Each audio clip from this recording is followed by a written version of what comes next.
Graça e paz do Senhor Jesus a todos. Continuando hoje as nossas gravações, nós chegamos aqui no capítulo 6 do livro de Hebreus. Eu quero perguntar para você, você já leu o capítulo antes de você me ouvir? Lembra que eu peço para você ler e você ter a sua visão, ter a sua revelação, que o Senhor possa falar com você antes de você me ouvir. Aí de repente você não entendeu alguma coisa, então talvez eu possa te ajudar, certo? Vamos lá, o que diz então, o que nos ensina Hebreus capítulo 6. Ele começa assim: por isso, por causa de tudo aquilo que ele falou no capítulo anterior, do sacerdócio eterno de Jesus, ele conclui aqui no capítulo 6. Por isso, por causa disso, deixando os rudimentos da doutrina de Cristo. O que será que é deixando os rudimentos da doutrina de Cristo? Ou seja, aqueles princípios elementares da doutrina. É o básico, é aquilo que você tem que saber, que Cristo morreu, que Cristo veio, que Ele é o sacrifício perfeito, que Ele morreu por nossos pecados, na cruz do Calvário, nos proporcionou salvação. São princípios elementares que você tem que estar firmado neles. Então, você deixa esses rudimentos e prossiga até a perfeição, porque o básico não vai te levar até a perfeição. Ele diz, deixa o rudimento, você já está firmado nele, você já conhece os rudimentos da doutrina de Cristo.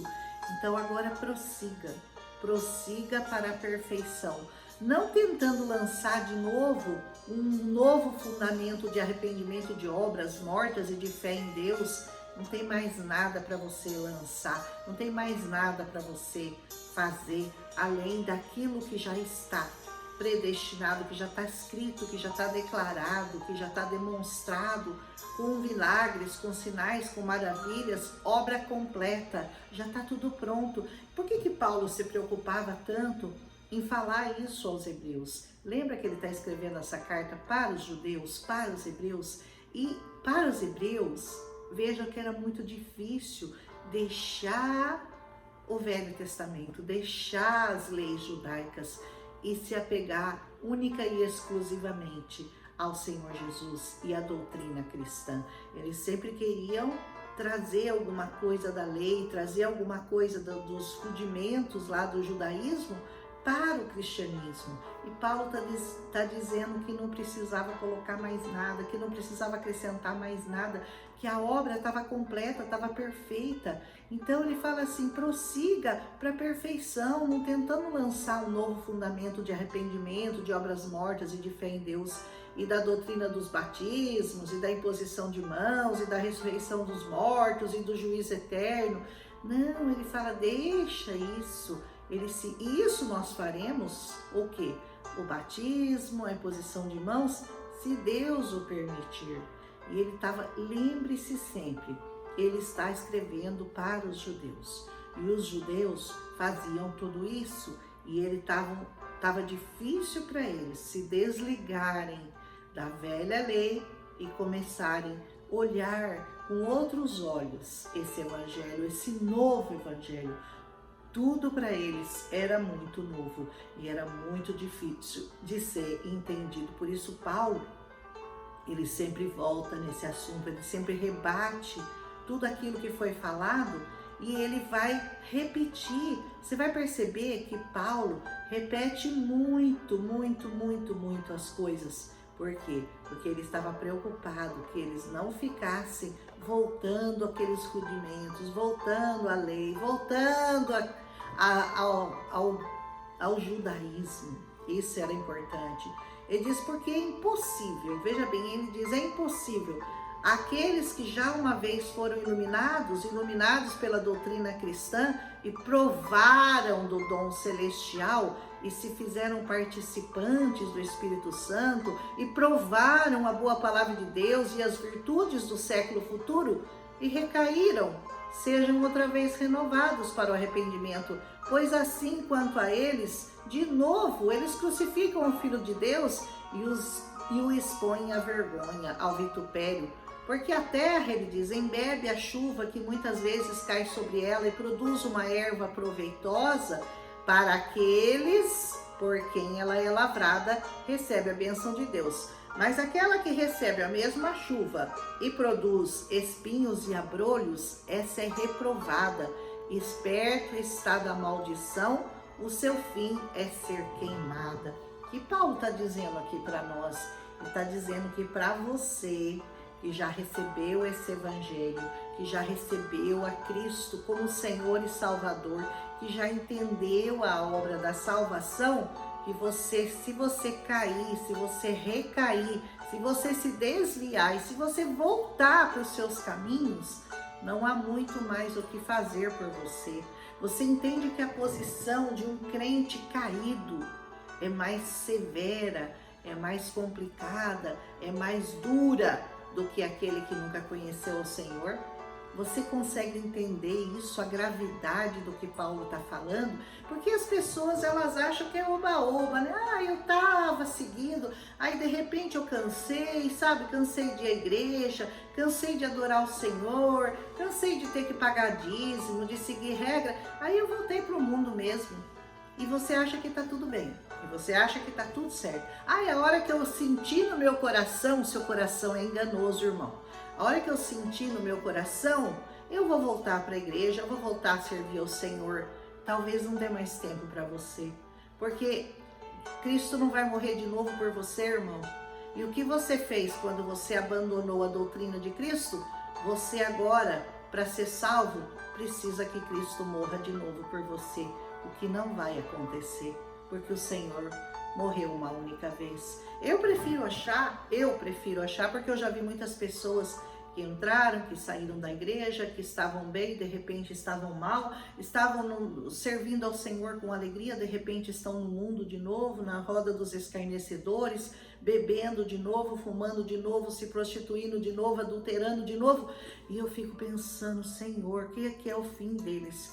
E eu prefiro achar no meu coração que eles nunca conheceram verdadeiramente ao Senhor.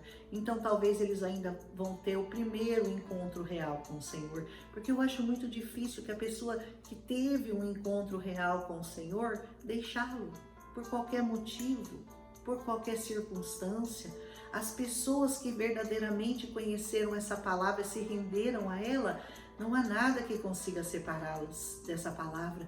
Não tem espada, não tem perseguição, não tem fome, não tem nada. Não tem tempestade, não tem morte, não tem dor. Não há nada que consiga nos afastar do Evangelho de Cristo. Então eu prefiro achar que elas estiveram na igreja, mas elas verdadeiramente não conheceram ao Senhor e que ainda há uma chance delas realmente se converterem. Agora, aquelas que realmente se converteram, que entenderam, que receberam, que foram batizadas no Espírito Santo e depois recaíram, eu acho que Hebreus é um capítulo muito pesado para você.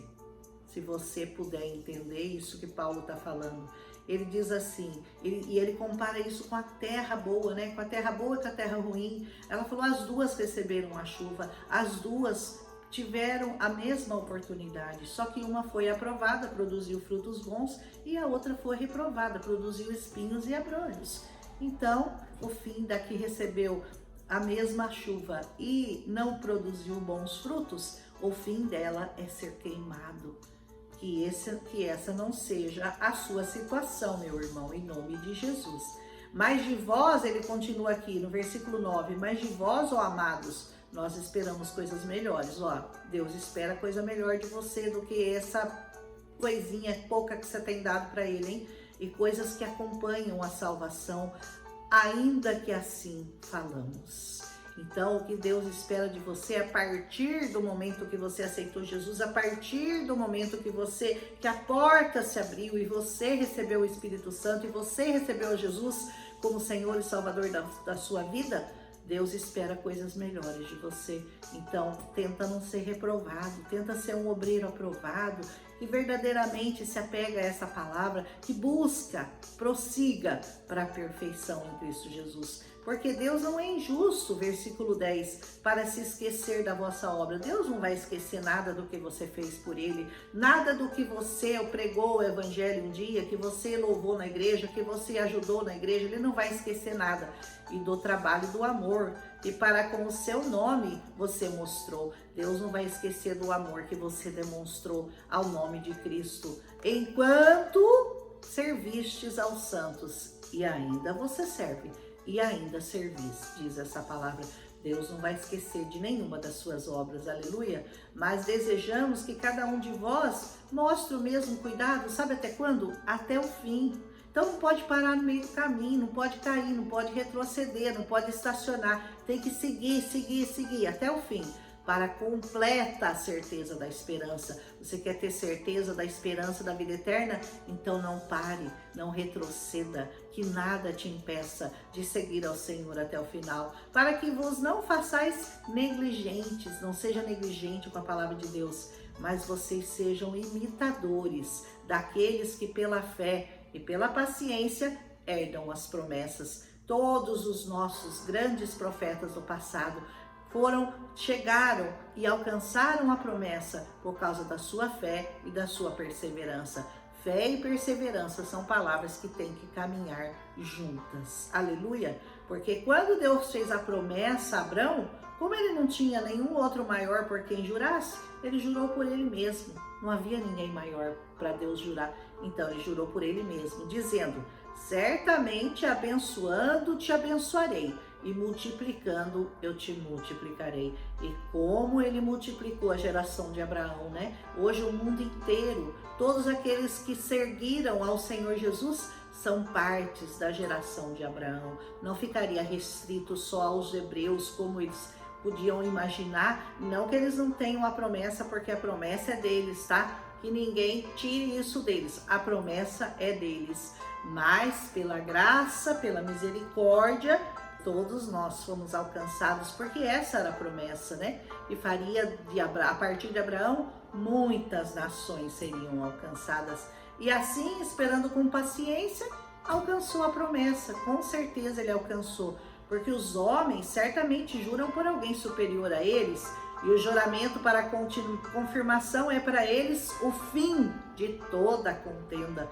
Por isso, Deus, querendo mostrar mais abundantemente a sua imutabilidade, porque Deus não muda, do seu conselho aos herdeiros da promessa, ele se interpôs com juramento. Ele não só prometeu, mas ele fez um juramento a Abraão de que ele seria o herdeiro de toda essa promessa que se cumpriu em Cristo Jesus, e a partir dali todos, línguas, povos, tribos, nações, você que era um gentil, você que não tinha promessa, foi enxertado na boa oliveira e tornou-se parte da promessa, aleluia. Para que por duas coisas imutáveis, nas quais é impossível que Deus minta, Deus não pode mentir nunca, nós tenhamos a firme consolação. Nós, os que pomos o nosso refúgio em reter a esperança proposta. Só fica herdeiro da promessa aquele que coloca em Cristo o seu refúgio, aleluia. Nosso lugar de repouso é o Senhor, a qual temos como âncora da alma. Jesus é a âncora da nossa alma, aleluia, segura e firme, e que penetra até o interior do véu. Lembra daquele véu que separava o sacerdote de nós, os mortais simples? Agora Jesus tirou esse véu e você pode entrar ali, ó, com confiança, com ousadia na presença do Senhor, onde Jesus, o nosso precursor, porque ele foi o primeiro que rasgou o véu e entrou na presença, mas agora ele deu livre acesso a todos aqueles que o aceitam, a todos que desejam estar na presença do Senhor. Entrou por nós, feito eternamente um sumo sacerdote, segundo a ordem de Melquisedeque. Ontem eu não expliquei bem o sacerdócio, né, de Melquisedeque, né, a ordem de Melquisedeque, o que é essa ordem de Melquisedeque que nós falamos, que o Hebreus citou ontem, que depois eu fui ouvir, eu achei que eu não expliquei direito, eu falei, eu já falei da ordem de Melquisedeque, mas eu preciso falar de novo, porque você pode não saber, do que se trata a ordem de Melquisedeque, né? Essa é uma autoridade do sacerdócio de Melquisedeque que sempre é usado pelos líderes quando vão pregar o evangelho em todo mundo. O sacerdócio do Melquisedeque foi dado a Adão, lá no Gênesis, e está na terra sempre que o Senhor revela o seu evangelho.